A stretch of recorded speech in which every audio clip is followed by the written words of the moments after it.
चमोली की ठंडी ठंडी पहाड़ियों पर काशी नाम का एक आदमी चाय बेचा करता था। पहाड़ी इलाका होने के कारण वहाँ बारिश होती रहती थी और ठंड भी बहुत होती थी।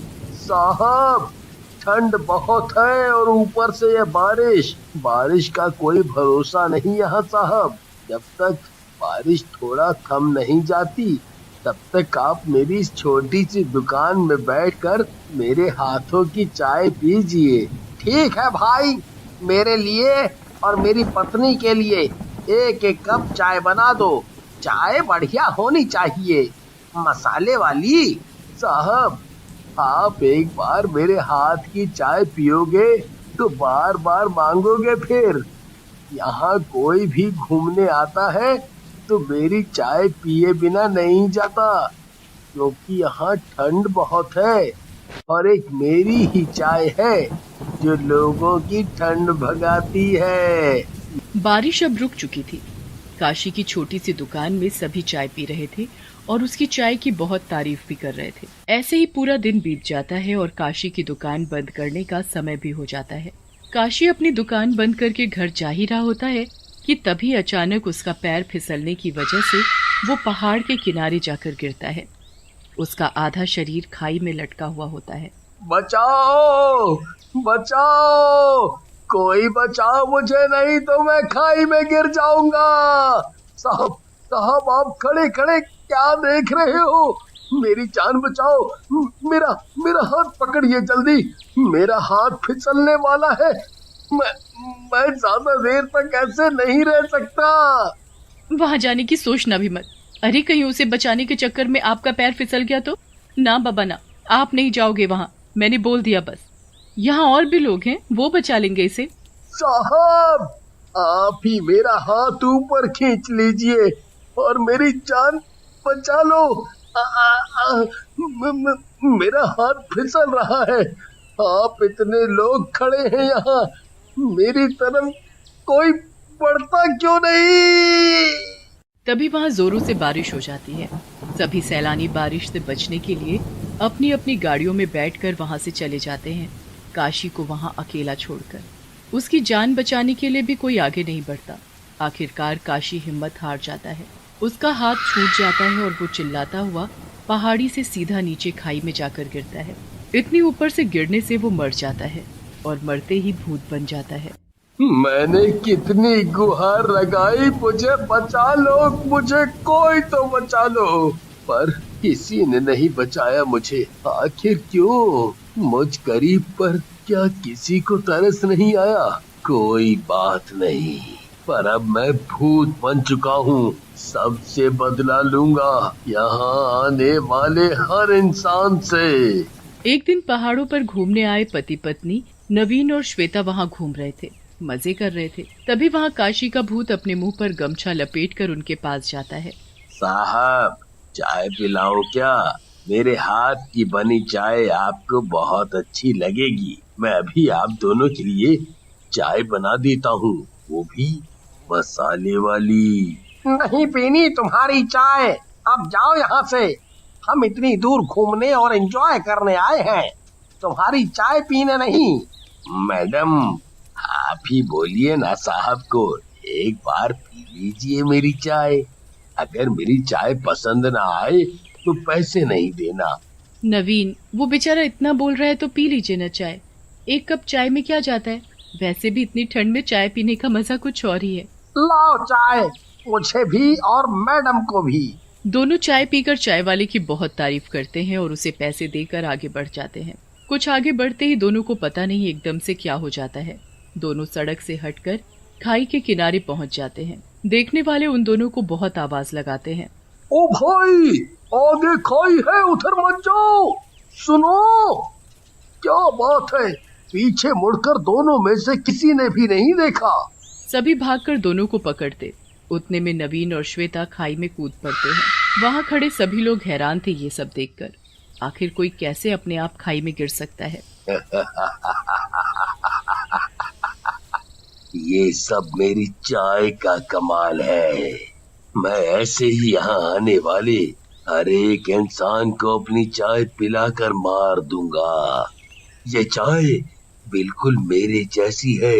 ये चाय ही अब मेरा साथ देगी।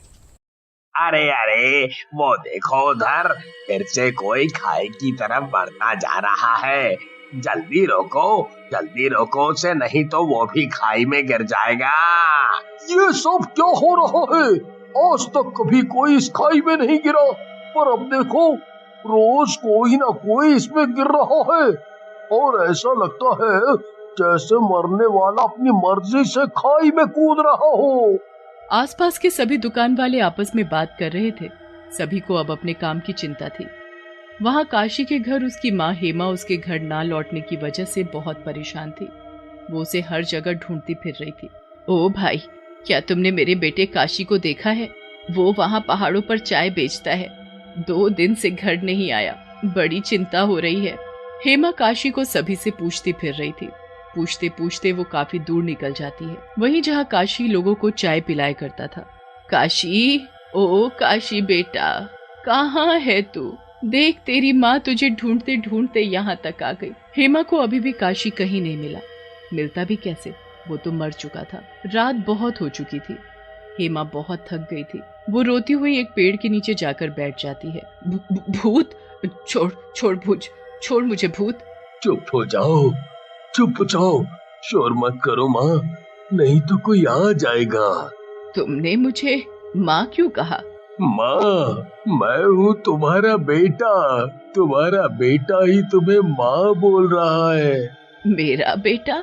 मेरा बेटा भूत नहीं है और तुम भूत हो। मेरा कहाँ है? कहीं तुमने मेरे बेटे को कुछ किया तो नहीं है?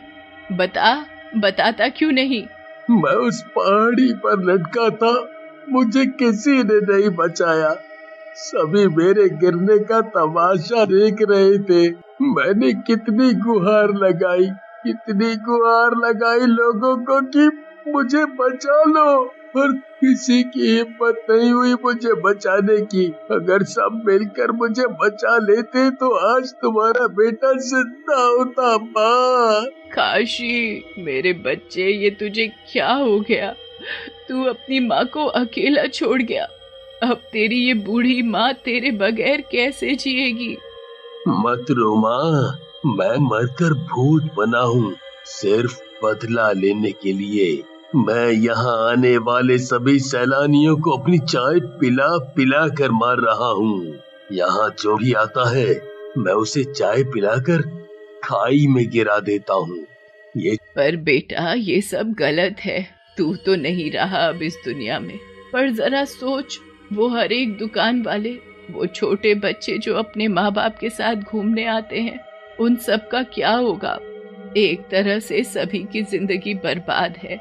रहने दे, छोड़ ये सब। मेरे लिए तो तू अभी भी मेरा बेटा है। तेरे भूत होने से मुझे कुछ लेना देना नहीं। बस तू मेरे साथ घर चल, मैं किसी को कुछ पता ही नहीं चलने दूंगी। अगर तुम मेरी माँ होती तो मेरा साथ देती, ना कि मना करती। माँ, तुम्हें तो पता ही है कि मैं कितना जिद्दी हूँ। एक बार जो ठान ली सो ठान ली, उसे पूरा किए बिना नहीं छोड़ता। अब तुम घर जाओ और मुझे भूल जाओ। दोनों को बातें करते करते सुबह हो जाती है। माँ, सुबह हो गई है, तुम अब घर जाओ और मुझे मेरा काम करने दो। भूत इतना बोलकर मुंह पर गमछा लपेटकर सुबह की चाय पिलाने चल देता है लोगों को। हेमा दूर खड़ी सब देख रही थी।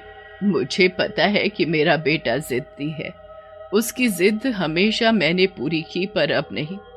मैं मासूम लोगों को इसकी जिद का शिकार नहीं होने दूंगी।